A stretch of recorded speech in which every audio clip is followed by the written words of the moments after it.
Hello friends, welcome to Angel academy digital class. હું આપણો દોસ્ત સમ્રાટ સામત ગઢવી.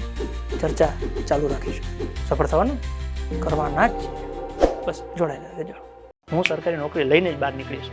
આ ભરોસો તમને તમારી જાત ઉપર હોવો જોઈએ, ફરજિયાત હોવો જોઈએ. આજે સવારે હું ઉઠ્યો તો ઉઠ્યા પછી તમારું ધ્યેય શું કરવા તમે જાગ્યા, શું કરશો સવારથી સાંજ સુધી?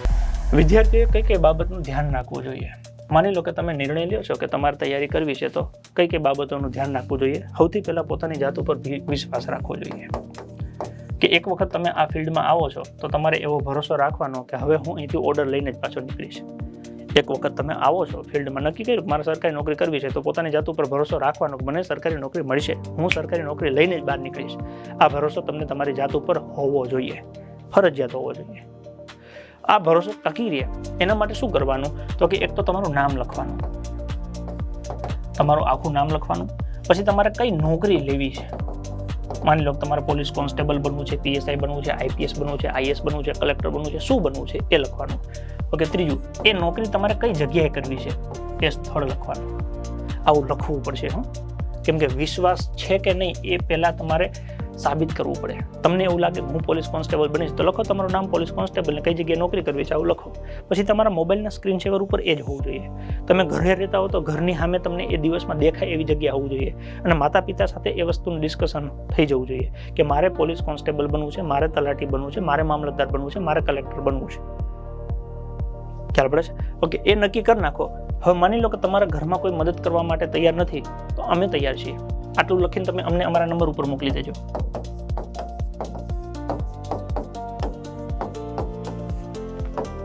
પંચોતેર 072 આ અમારો નંબર છે.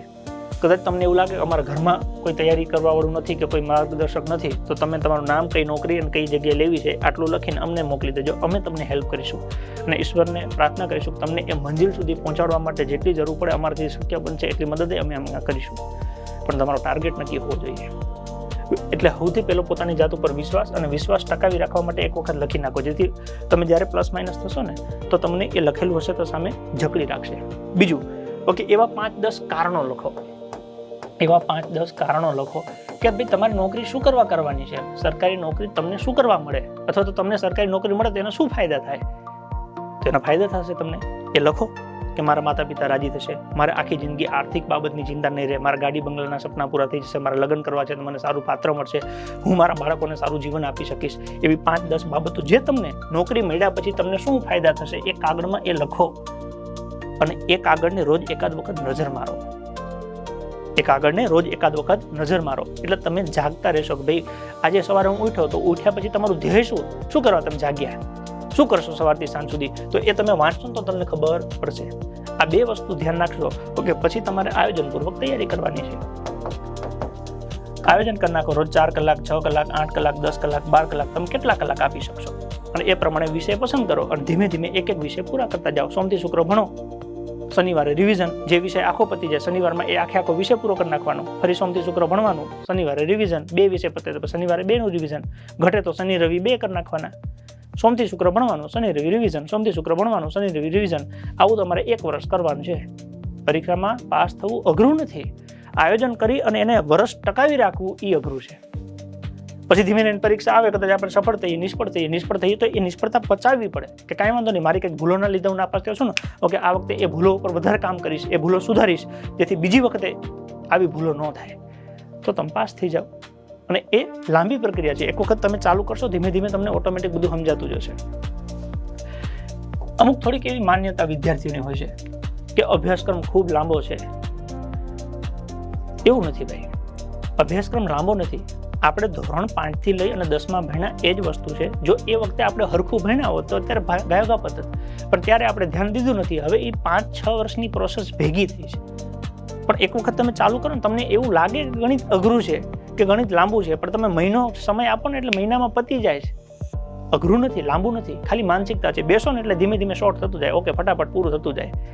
અને એવું હશે તો તમે ટેલિગ્રામમાં અથવા તો વોટ્સઅપમાં મેસેજ કરજો, તમને યાદી મોકલાવશું, તમે એની પ્રિન્ટ કાઢી લેજો.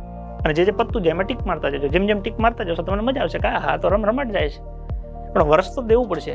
આ કેવું છે ખબર છે કે માની લો કે ગાંધીનગરથી લઈને તમારે જામનગર જવું છે, તો એના માટે તમારે 7-8 કલાકની જર્ની થાય. મતલબ કે તમે 100ની સ્પીડે જતા હો તો તમને 6 કલાક તો લાગે જ છે. હવે તમે બેસો એવું એમ કહો હું બેઠો ફટ દઈને ઉતરી જાઉં તો ઉતરી જાઓ પણ જામનગર ન આવે, એના માટે 6-7 કલાક રાહ જોવી પડે. એમ અહીંયા તમે માની લો ચાલુ કરો ને પતતું નથી, તો એમ એક દિવસની થોડી આ પ્રોસેસ છે, 365 દિવસ કાઢવાના છે, 1 વર્ષની વાત છે. 1 વર્ષ સુધી તો તમારે સહન જ કરવાનું છે. માની લો રસ્તામાં ખાડા ખડબા હોય ને તમને થડકા આવે તો તમારે કે ઉતરી ન જવાય, ઉતરી જવાથી જામનગર ન આવે, સહન જ કરવું પડે. એમ અહીંયા તે અભ્યાસક્રમ લાંબો છે એનાથી ફેર ન પડે, એને પૂરું કરો. લાંબો છે તો વધારે બેહો, ફટાફટ પૂરું કરો. પણ એવું ખરું લાંબુ ટૂંકું કશું હોતું નથી. બીજું, પેપર અને મેરિટની પરીક્ષા આપે પહેલાં ચિંતા. જિંદગીમાં હજી એકે પરીક્ષા નથી દીધી, ફોર્મ નથી ભર્યું તો શું કે ખબર હું પાસ થઉં, અમારો વારો આવે, અમારી જાતિને લાગે હવે એટલી બધી બુદ્ધિ તારે દોડાવવાની ક્યાં જરૂર છે. આમાં પરીક્ષા નક્કી કરો, એનો અભ્યાસક્રમ અને એની તૈયારી ચાલુ કરો. પેપર કેવું નીકળશે, મેરિટ કેવું અટકશે, શું થશે ને એ તો બધી પછીની વાત છે. પહેલાં એકવાર પૂરું તૈયારી તો પૂરી કરો. તમને શું આવડે છે, કેટલા વિષય પૂરા કર્યા. એટલે જ્યાં સુધી આપણું પૂરું ન થયું હોય ત્યાં સુધી આપણે બીજું કંઈ વિચારવાનું નથી, વિચારવાનું જ નહીં. એમાં કોઈક એવું કહે કે એ મારા વિષય નથી આવતું, મારે અત્યારે પહેલાં પરીક્ષા દેવાની છે, પરીક્ષા દઈશ પછી મને ખબર પડશે. અને પરીક્ષા દો પછીની ચર્ચા છે, પરીક્ષા ના દો એની પહેલાં કોઈ ચર્ચા નહીં કરો. ઘણા શું કે ખબર મારે પોલીસ કોન્સ્ટેબલ બનવું જ નથી. 100% તમારે પોલીસ કોન્સ્ટેબલ નથી જ બનવું, પણ ફોર્મ ભરવાથી ડાયરેક્ટ ઓર્ડર આવે તમારા નામનો કે પોલીસ કોન્સ્ટેબલનું ફોર્મ ભર્યું, લી ઓર્ડર, કાલે હાજર થઈ જજો. તમે પહેલાં ફોર્મ ભરો, દોડવા જાઓ, દોડી શકો તો પછી લેખિત આવે, લેખિતમાં પાસ થાવ પછીની વાત છે. પછી માની લો કે તમે દોડી ગયા એમાં પાસ થઈ ગયા, લેખિતમાં તમે ગુજરાતના ટોપર બની ગયા, હવે તમે નિર્ણય લો જાવું કે ન જાવું. મેં પોલીસની પરીક્ષા આપી, 100માંથી મારે 84 માર્ક્સ આવ્યા. દોડવા ગયો તો 5 કિલોમીટર મારે 25માં દોડવાનું હતું, મેં 23-10માં પૂરું કરી નાખ્યું. ઓકે, મારા નામનો ઓર્ડર આવી ગયો. પછી મેં નક્કી કર્યું કે હવે મારે પોલીસની નોકરી કરવી નથી. પણ એનો મતલબ એવો નહોતો કે હું મોરથી જ કહી દઉં કે મારે નોકરી નથી કરવી. ન કરવી તો કાંઈ વાંધો નહીં, પરીક્ષા તો દો. તમે તૈયાર કર્યું, ખબર પડે કે તમે ગણિત તૈયાર કરી લીધું કેટલું આવડું, રિઝનિંગ કરી લીધું કેટલું આવડું, ઇતિહાસ કેટલું આવડું, બંધારણ કેટલું આવડું. નથી આવડતું તો એ ખબર પડે. એટલે જે પરીક્ષામાં જે નોકરી ન કરવી હોય એ પરીક્ષા તો 100% દેવી જોઈએ. આપણને આપણી ભૂલો ખબર પડે, આપણે કઈ જગ્યાએ કાચા પડીએ છીએ એ ખબર પડે, જેથી જે જગ્યાએ આપણે જવું હોય ને ત્યાં અખતરો ન થાય. એટલે જ્યાં ન જવું હોય એવી પરીક્ષા તો 100% આપણે દેવી જ જોઈએ. અને આમાં નહીં પડવાનું, પેપરમાં મેરિટમાં એ વાર છે. પહેલાં સિલેબસ કવર કરો. પરીક્ષામાં બહોળી સંખ્યામાં ફોર્મ ભરાય છે, અમુક લોકો સ્પર્ધાથી બી જાય. ભાઈ જો જન્મા છીએ માનવ જાતમાં તો સ્પર્ધા તો રહેવાની છે. તમે ધંધો કરશો તો ન્યાય સ્પર્ધા હશે, નોકરી કરશો તો એમાં સ્પર્ધા હશે, કંઈ નહીં કરો તો એમાં સ્પર્ધા હશે. હા, કે આટલા બધા પરિવારમાં લુખા છે, એમાંથી આ સૌથી શ્રેષ્ઠ લુખો છે કે આ પાણી પીવાય ઊભો નથી થતો, પાણી એને ત્યાં ભરીને દઈ દેવું પડે છે. સ્પર્ધા થવાની જ છે, એમાં સારી સ્પર્ધામાં ભાગ લ્યો. સારી સ્પર્ધા એટલે શું કે માની લો કે 12 લાખ ફોર્મ ભરાયા, આ 12 લાખમાંથી 10 લાખ લોકો તો ચોપડી પકડવાના જ નથી, ડાયરેક્ટ પરીક્ષા જ દેવા જવાના છે 2 રૂપિયાની પેન લઈને. માત્ર 2 લાખ લોકો મહેનત કરે છે, તો તમે આ 2 લાખમાં ભાગ લો ને, આ 10ને ભૂલી જાઓ.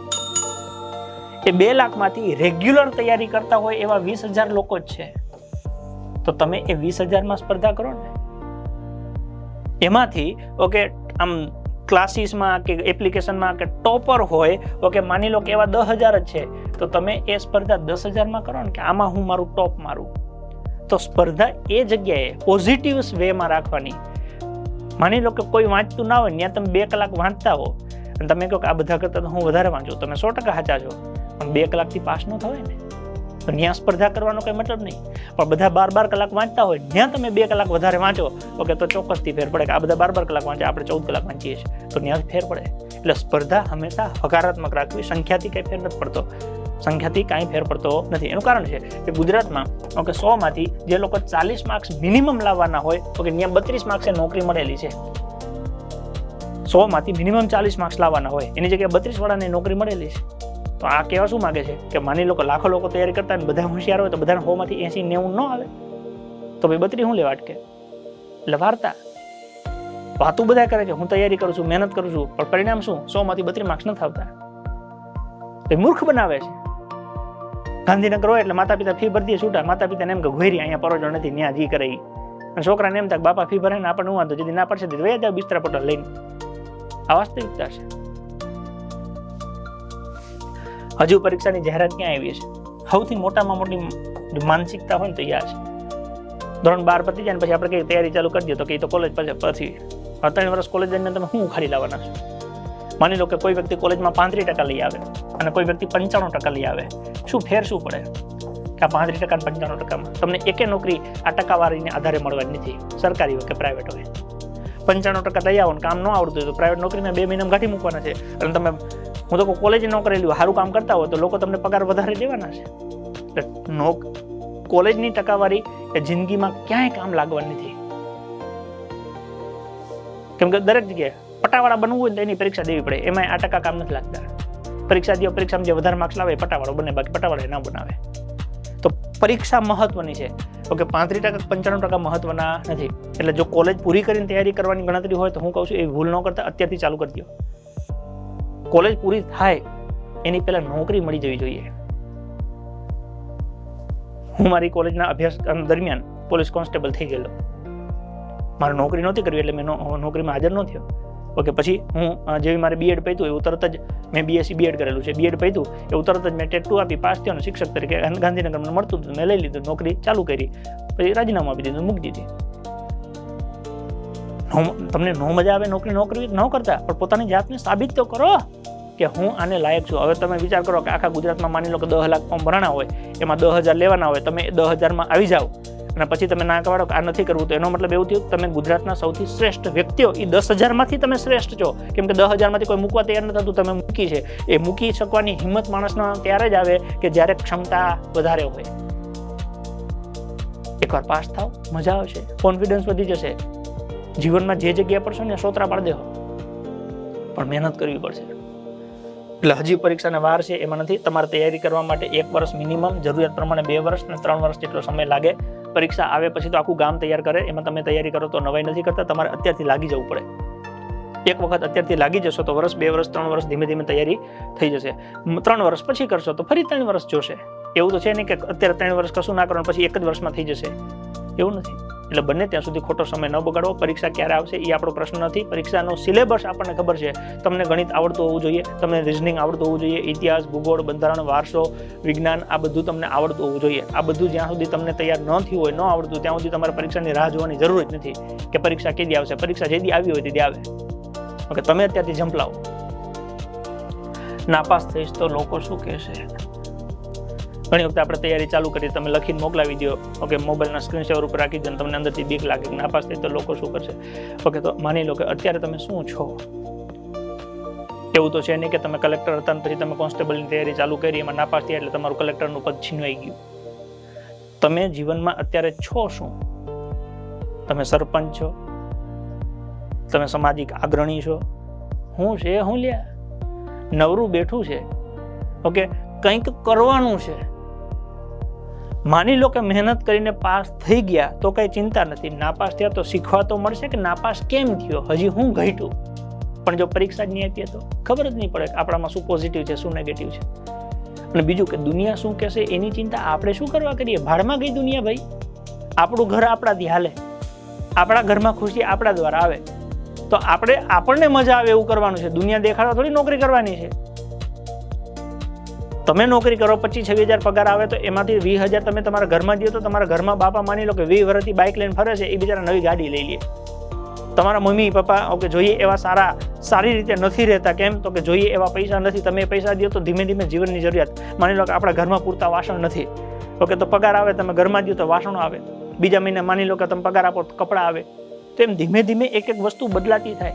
તો એ બદલાવ થવાની શરૂઆત ક્યારે થશે? જ્યારે તમે ઘરમાં પૈસા દેશો. ઘરમાં પૈસા ક્યારે આવશે? નોકરી આવશે ત્યારે. ભાડમાં ગઈ દુનિયા, તેલ લેવા ગઈ ભાઈ. આપણે દુનિયાને શું લેવા દેવા? આપણે પહેલા આપણી જવાબદારી લેવાની છે કે હું સવારે ઉઠું ને સાંજે સુવું ત્યાં સુધી મારે 50 રૂપિયા વાપરવા જોઈએ, તો એ પહેલા મારે લાવવાની ક્યાંથી? તો કે નોકરી હશે પગાર આવશે. પછી મારા ઘરનાને 500 રૂપિયાની જરૂર પડે તો મારે લાવવાને ક્યાંથી? નોકરી હશે મળશે. કાલ વાર તમારા લગ્ન થાય, તમારા વાઈફ આવે, તમારા બાળકો આવે, એને ભણાવવાનું થાય તો એના પૈસા ક્યાંથી આવશે? તો કે નોકરી કરીશ તો પગાર આવશે, તેમાંથી થશે. તો એના માટે દુનિયાને દેખાડવા નથી. નાપાસ થવાની બીકે તૈયારી ના ચાલુ કરીએ એ તો મૂર્ખામી કહેવાય. આપણે તો પાસ થવા મહેનત કરવાની હોય છે. એકવાર મહેનત કરીશું તો પાસ થશું. કદાચ પાસ નહીં થઈએ તો આપણને જાણવા મળશે કે કયા કારણોના લીધે હું નાપાસ થયો છું. એને સુધારશું તો ફરી પાછા પાસ થઈ જશું. એટલે ખોટી બીક નહીં રાખવાની. નાપાસ થઈશ તો થવાય. હું પોતે નાપાસ થયેલો. લો, પહેલી પરીક્ષા હું નાપાસ થયેલો, પછી મેં મારા કારણો લખ્યા કેમ નાપાસ થયો, એના ઉપર મેં કામ કર્યું, અને બીજી પરીક્ષા આપી, 100માંથી 84 ઠપકાર્યા. બરાબર? બીવાન નહીં. નાપાસ થઈને ઉપરથી તો બમણી મહેનત કરવાની. નાપાસ કેમ થવું? ચાલે જ નહીં.